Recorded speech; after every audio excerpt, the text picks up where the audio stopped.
Cuando el avión se rompió en el aire, ella todavía estaba sujeta a su asiento. Un momento antes, sonaba música de Navidad suavemente por los altavoces de la cabina, había una mesita con una bebida a medio terminar frente a ella, y el murmullo constante de los motores atravesando las nubes. Al instante siguiente, solo había viento. Viento tan fuerte que parecía gritar. Viento que le arrancaba la ropa, le azotaba el cabello, convertía el mundo en una mancha borrosa de blanco, verde y una velocidad imposible. Ana, de 16 años, nunca se había sentido tan pequeña. Todavía no lo sabía, pero estaba cayendo del cielo. El vuelo había sido un regalo. Ana y su madre volaban a casa por las fiestas, cruzando una enorme extensión de selva entre una ciudad y otra.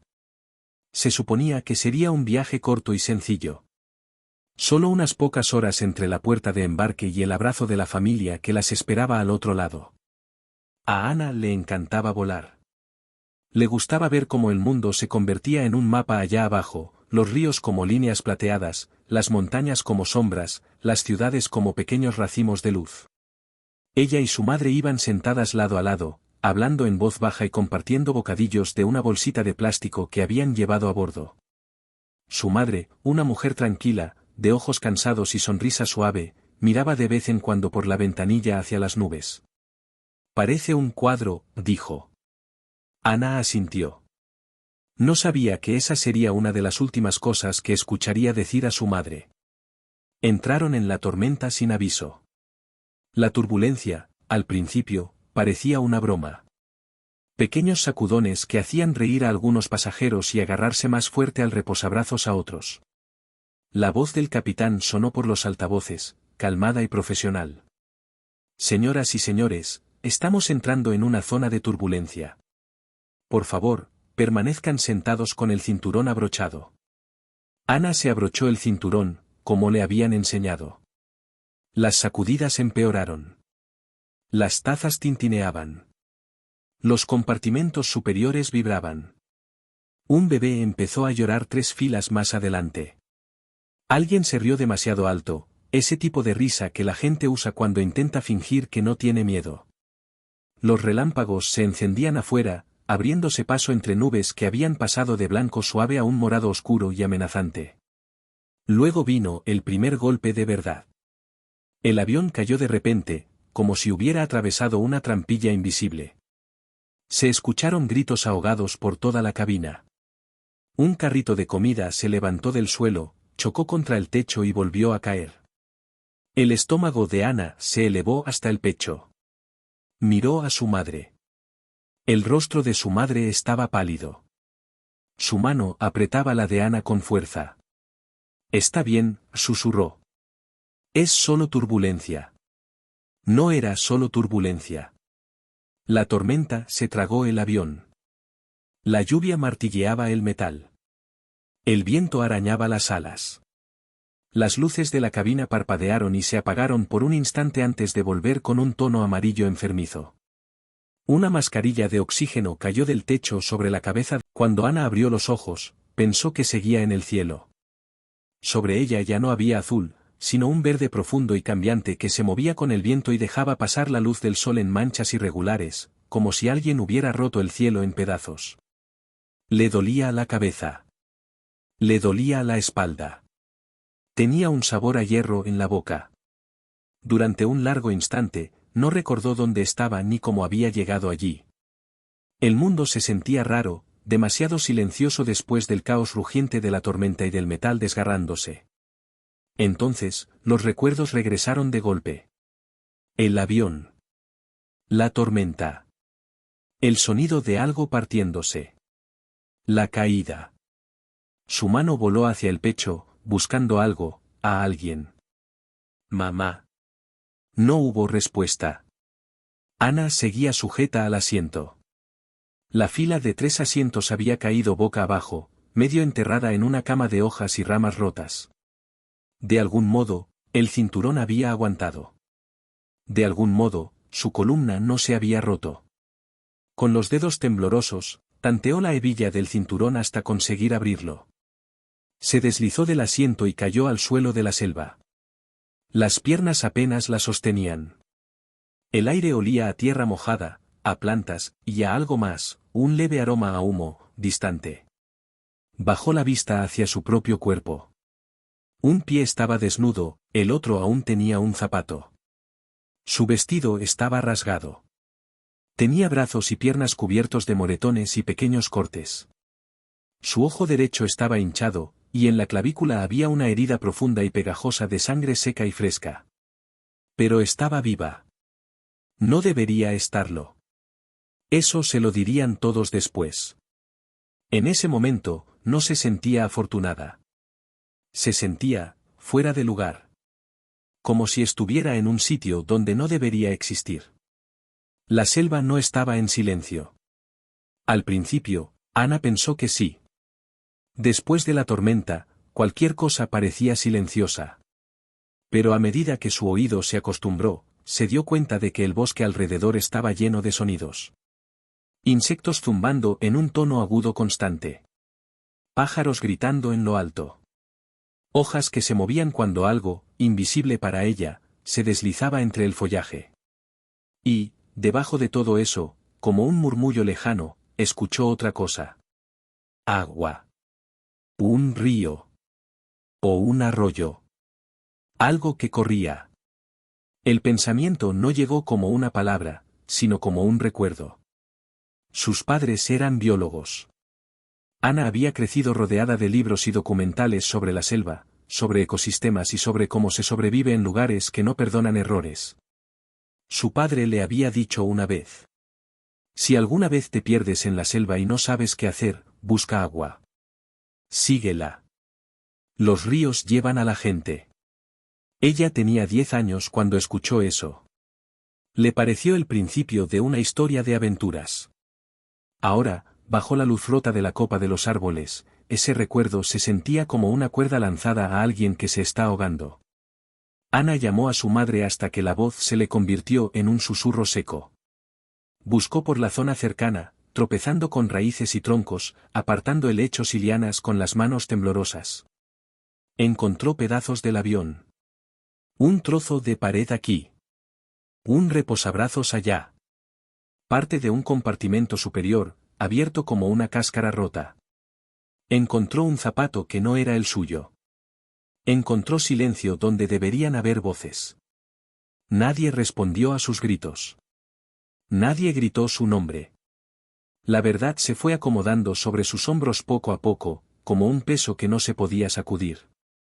Si alguien más había sobrevivido a la caída, no estaba cerca. Tal vez estaba atrapado. Tal vez ya estaba muerto. Tal vez ella era la única que había aterrizado así. En la selva, el tiempo no pasaba en horas y minutos. Pasaba en pasos. En caídas. En la cantidad de veces que se obligaba a ponerse de pie otra vez. La luz del día se filtraba por la copa de los árboles en rayos finos y cambiantes que nunca terminaban de llegar al suelo. Siempre estaba no lo bastante claro, ya se está oscureciendo. Por la noche era peor. Ana sobrevivió su primera noche en el bosque hecha un ovillo sobre un trozo de tierra apenas más seca, con la espalda contra las raíces de un árbol enorme y los brazos alrededor de las piernas. No durmió de verdad. Flotó entre sueños a medias y sobresaltos. Gritos de animales desconocidos atravesaban la oscuridad. Ramas se rompían cerca cuando algo se movía entre la maleza. Los insectos zumbaban tan fuerte cerca de sus oídos que a veces parecían voces susurrando. Una vez, algo le rozó la pierna. Se quedó inmóvil, casi sin respirar, con la parte más antigua de su cerebro gritando depredador, depredador, depredador. Lo que fuera, siguió de largo. No supo si era un animal inofensivo o algo que, por la razón que fuera, decidió no atacarla. De cualquier manera, cuando la primera luz gris del amanecer se coló entre las hojas, Ana seguía viva. Lo tomó como una señal. Sus heridas pesaban más, incluso mientras su cuerpo se hacía más ligero. La herida del hombro se enrojeció y empezó a arder. Las moscas zumbaban alrededor. La cabeza le dolía con un pulso sordo y constante. En algún momento se dio cuenta de que veía borroso de un ojo. Probablemente tenía una conmoción cerebral. Sus pies eran una colección de cortes, ampollas y moretones oscuros. El único zapato que le quedaba estaba empapado y deshaciéndose poco a poco. Al final, se le quedó atascado en un tramo de barro espeso y desapareció. Desde ese momento, caminó descalza. Cada paso era una punzada que le subía por las piernas. Las piedras le abrían la piel. Las espinas se le clavaban en las plantas de los pies. Algunas las pudo arrancar. Otras se quedaron. Siguió caminando. Días después, encontró rastros del accidente. Un pequeño pedazo de metal medio enterrado en el barro. Un fragmento de tela enganchado en una rama.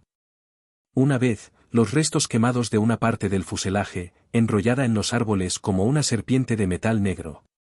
Dentro de aquella carcasa carbonizada, vio asientos. Estaban retorcidos, casi irreconocibles. Se quedó allí mucho rato, mirándolos, sabiendo, sin que nadie se lo dijera, que debía de haber personas sentadas allí cuando impactaron contra el suelo. El estómago se le cerró. No buscó cuerpos. No pudo. En lugar de eso, murmuró una disculpa que no tenía palabras claras y siguió adelante. Río abajo. Siempre río abajo. El hambre se convirtió en una compañía constante. Al principio intentó ignorarla. Cuando eso fue imposible, empezó a tratar de recordar qué frutas le habían dicho sus padres que eran seguras. El problema era que la mayoría de las frutas que veía, escondidas entre las hojas o caídas en el suelo, no se parecían en nada a las de los libros o a las del mercado. Tenía miedo de comer algo venenoso, algo que la matara más despacio de lo que el choque había fallado en hacer. Así que comió muy poco. Unas pocas frutitas ácidas que se parecían vagamente a las que recordaba.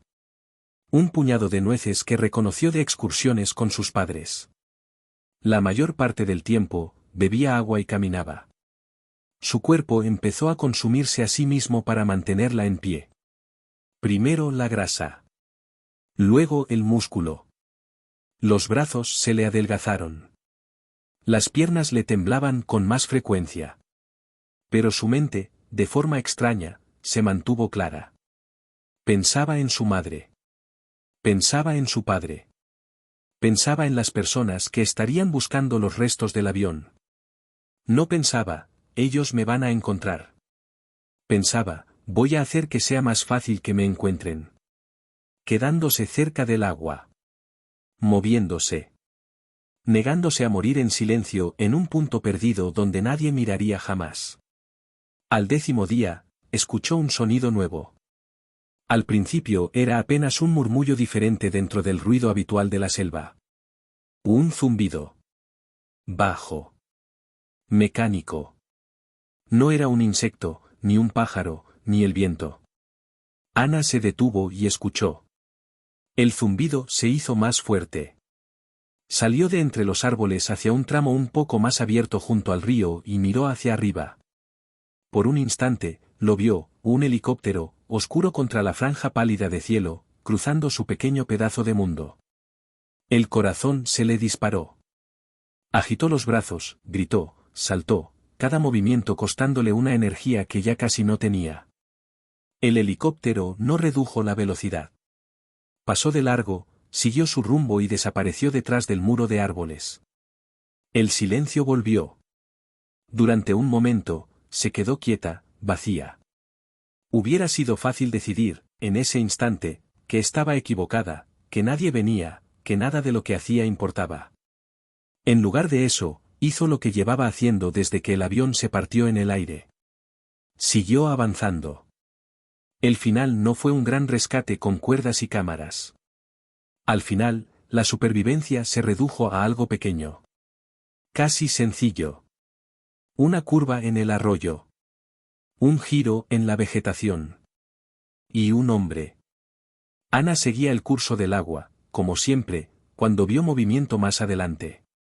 No el movimiento rápido y bajo de un animal, sino algo más erguido. Más humano. Un hombre estaba de pie en la orilla opuesta. Era delgado, con ropa gastada, la mirada atenta al agua.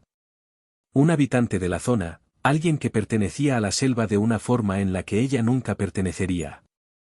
Durante un segundo, solo se miraron. Para él, ella debía de parecer un fantasma, una adolescente descalza, llena de moretones, cubierta de barro, con un ojo hinchado y una línea de sangre seca bajándole por el cuello, saliendo de entre los árboles como si la selva la hubiera escupido. Ana intentó hablar. Al principio, no salió ningún sonido. Luego, con la voz rota y áspera, en un idioma que ambos compartían, consiguió decir. Iba en el avión. En el avión que se cayó. Los ojos del hombre se abrieron de par en par. Poco a poco, como si tuviera miedo de espantarla, dio unos pasos hacia ella. ¿Sobreviviste? Ella asintió. Las piernas no la sostuvieron. El hombre corrió los últimos metros, la sujetó antes de que cayera al suelo y gritó algo que Ana estaba demasiado cansada para entender. Desde algún lugar detrás de él, aparecieron otras personas. Manos que se extendían. Voces que se cruzaban. Por primera vez en 10 días, Ana no estaba sola. Más tarde, en una cama de hospital lejos de la selva, con sábanas limpias bajo su cuerpo y suero entrando por una vena, la gente le preguntaría cómo lo había hecho. Cómo había sobrevivido a una caída del cielo. Cómo había caminado durante días por una selva que mata incluso a quienes están preparados. Cómo había seguido avanzando cuando apenas podía mantenerse en pie. Usarían palabras como milagro, imposible e increíble. Ana siempre contestaría lo mismo. No fue un milagro. Fue lo que mis padres me enseñaron. Fue lo que recordé. Y fue, no rendirme. Nunca se libraría del todo de los recuerdos. A veces, de noche, se despertaría con la sensación de estar cayendo, el corazón desbocado, las manos buscando un cinturón de seguridad que ya no estaba allí. A veces, al cerrar los ojos, volvería a ver verde, 1000 tonos de verde, y volvería a sentir el hambre, el miedo y esa pequeña llama terca dentro de ella que se negó a apagarse. Pero estaba viva. El cielo había intentado matarla. La selva la había puesto a prueba. Ella había caminado a través de ambos. Al final, su supervivencia no tuvo que ver con fuerza, ni con suerte, ni con destino. Tuvo que ver con una chica de 16 años que cayó del cielo. Se puso de pie en medio de la selva. Y decidió, una y otra vez, con cada paso doloroso. Hoy no.